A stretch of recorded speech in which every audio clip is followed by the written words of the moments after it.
அமைச்சர்கள் மீதான வழக்குகள் பிப்ரவரி 5 முதல் விசாரணைக்கு எடுத்துக் கொள்ளப்படும் என்று உயர்நீதிமன்றம் தெரிவித்திருக்கிறது. தினசரி அடிப்படையில் இந்த விசாரணை நடைபெறும் என்று கூறப்பட்டிருக்கிறது. இது தொடர்பான விவரங்களோடு இணைகிறார் சிறப்பு செய்தியாளர் மதன். விவரங்களை பதிவு செய்யலாம்.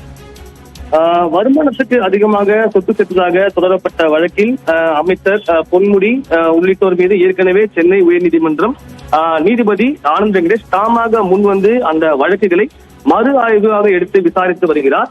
அதன்படிதான் இந்த வழக்குகள் இன்று விசாரிக்கிறது. அதாவது முன்னாள் அமைச்சர் பொன்முடி, தங்கம் தென்னரசு, KKSSR ராமச்சந்திரன் உள்ளிட்டோர், ஓ பன்னீர்செல்வம் உள்ளிட்டோர் மீதான வழக்குகள் இன்று விசாரணைக்கு வந்தது.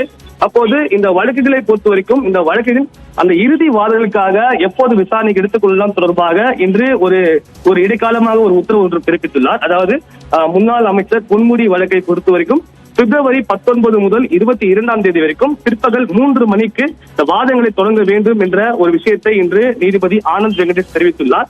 அதாவது ஏற்கனவே இந்த வழக்கு தொடர்பாக அந்த மறு ஆய்வு மனு தொடர்பாக ஒரு எழுத்துப்பூர்வமான வாதங்களை தாக்கல் செய்ய வேண்டும் என்றும் தற்போது ஒரு உத்தரவு பிறப்பித்துள்ளது. அது மட்டும் இல்லாமல் இந்த வழக்கில் முன்னாள் அமைச்சர் பொன்முடியை விடுதலை செய்த ஓய்வு பெற்ற நீதிபதி வசந்த் லீலா அவர்கள் நேரிலோ அல்லது வழக்கர் மூலமாகவோ அவர் தரப்பான வாதங்களை பிப்ரவரி 23ஆம் தேதி துவங்கலாம் என்ற ஒரு உத்தரவையும் தற்போது நீதிபதி ஆனந்த் வெங்கடேஷ் உத்தரவு பிறப்பித்துள்ளார்.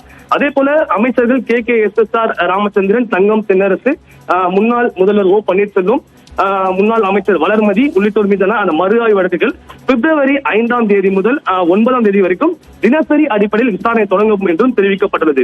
அமைச்சர் பெரியசாமி வழக்கை பொறுத்த வரைக்கும் பிப்ரவரி 12 மற்றும் 13ஆம் தேதிகளில் இந்த விசாரணை தொடங்கும் என்று தெரிவித்துள்ளார்கள். இந்த அனைத்து வழக்குகளுமே பிற்பகல் 3 மணிக்கு விசாரணை தொடங்கும். அனைத்து தரப்பும் ஒத்துழைப்பு வழங்க வேண்டும் என்ற ஒரு கோரிக்கையும் தற்போது நீதிபதி தெரிவித்துள்ளார்.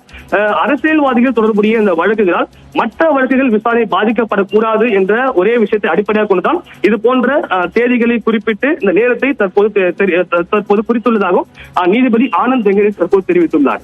ஸ்ரீராம்.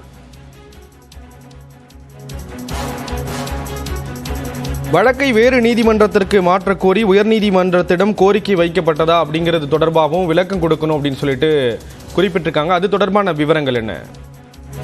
இந்த வழக்கை பொறுத்த வரைக்கும் ஆரம்பத்தில் அமைச்சர் பொன்முடி தொடர்பான வழக்கு ஒரு கீழமை நீதிமன்றத்தில் நடைபெற்று வந்த போது இந்த வழக்கு உயர்நீதிமன்றத்தில் பரிந்துரைக்கப்பட்டு இது வேறொரு நீதிமன்றத்துக்கு மாற்ற வேண்டும் என்று தெரிவித்த பிறகுதான் வேலூர் நீதிமன்றத்திற்கு இந்த வழக்கு விசாரணை மாற்றப்பட்டது. அதன் பிறகுதான் இந்த வழக்கு விரைந்து விசாரணை நடத்தப்பட்டு உடனடியாக தீர்ப்பு வழங்கப்பட்டுள்ளதாகவும் இந்த வழக்கில் அமைச்சர் பொன்முடியை விடுதலை செய்த அப்போதைய அந்த மேஜிஸ்ட்ரேட் வசந்த் லீலா அவர்களுக்கு எதிராக பல்வேறு குற்றச்சாட்டுகளை நீதிபதி ஆனந்த் வெங்கடேஷ் தன்னுடைய உத்தரவில் தெரிவித்திருந்தார்.